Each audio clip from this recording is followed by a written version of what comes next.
Hello and welcome to another Dr. G Show. I'm your host. Here we are promote life-lasting relationships. First of all, I've got a special guest with us, Taz. And say thank you for joining me on the show. Welcome. How are you? I'm good. Yes, I promote positive thinking on my show, and I promote love. I think love is the number one gift that was free gift here on earth. And here I know I've asked to join me because we've had some previous conversations before, Yeah.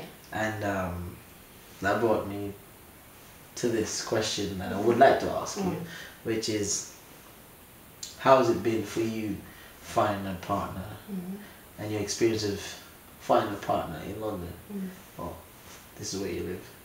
It's been very difficult. It still is, time to time.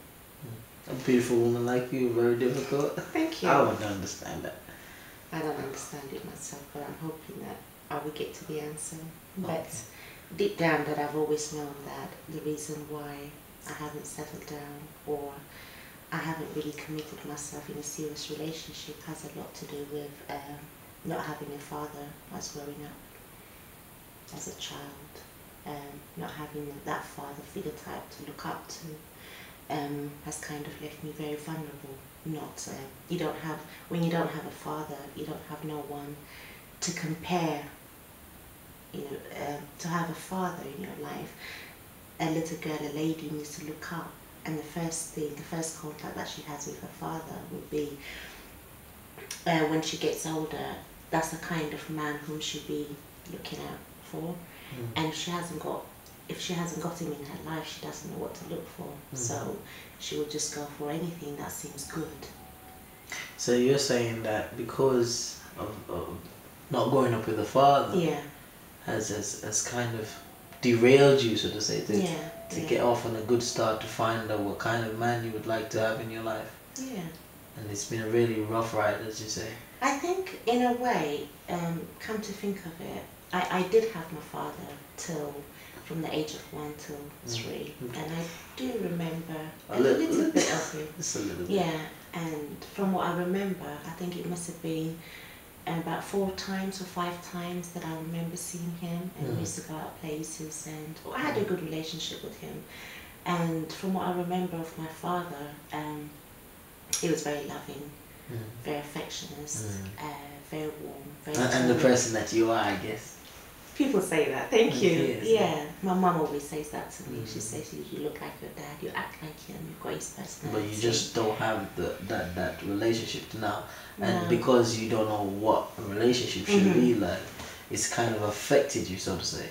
Yeah, Am I right for saying? Am I yeah, right? Okay. yeah. At the same time, I think for me personally, not having him in my life, because I had him from the age of 1 to 3, and then there was a big separation till I finally found him again after 18 or 19 years. Wow. Yeah, so in that gap, I always say the little girl in me. Usually it's the little girl in every woman that gives a hard time in a relationship, because I feel that a lot of men do date women, and a woman is dating a man, but she has to nurture the little girl in her, which is... Sorry, go on. No, that's fine. I was just wondering, you said in 19 years or so. Yeah. But in those 19 years, you must have had dates. Yeah. And many of them, or a few? I had dates. No, dates Yeah. are okay. I mean, yeah. But the thing about it, in those dates, in finding those dates, which I wouldn't tap into, is how did you see them as men? Because there are different types of men out there. Yeah. And what, because you've kind of not have a father, would you say that you were looking for a kind of father figure?